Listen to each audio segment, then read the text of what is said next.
রাজধানীর বায়তুল মোকাররম মসজিদের GPU link road এলাকায় হকার উচ্ছেদকে কেন্দ্র করে ব্যবসায়ী ও হকারদের মধ্যে রক্তক্ষয়ী সংঘর্ষের ঘটনা ঘটেছে।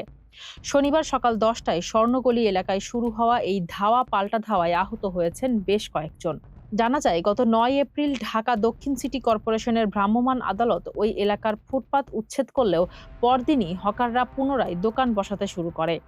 এর প্রতিবাদে শনিবার সকালে বায়তুল মোকাররম স্বর্ণ ব্যবসায়ী সমিতি নিজস্ব উদ্যোগে উচ্ছেদ কার্যক্রম চালাতে গেলে উত্তেজনা ছড়িয়ে পড়ে।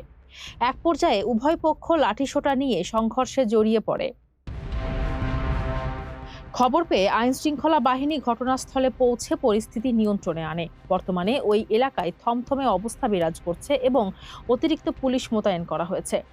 পল্টন মডেল থানার ওসি মনির হোসেন জানান, সংঘর্ষের খবর পেয়ে পুলিশ দ্রুত ঘটনাস্থলে গিয়ে পরিস্থিতি নিয়ন্ত্রণে আনে। বর্তমানে ওই এলাকায় যানবাহন ও জনচলাচল স্বাভাবিক থাকলেও পুনরায় অপ্রীতিকর ঘটনা এড়াতে পুলিশ মোতায়েন রয়েছে। ব্যবসায়ীদের দাবি, ফুটপাত দখলমুক্ত না থাকায় সাধারণ ক্রেতাদের চলাচলে চরম বিঘ্ন ঘটছে। অন্যদিকে হকারদের দাবি, বিকল্প ব্যবস্থা না করে তাদের জীবিকা বন্ধ করা হচ্ছে। ফারজানা হাসিন, মানবকণ্ঠ।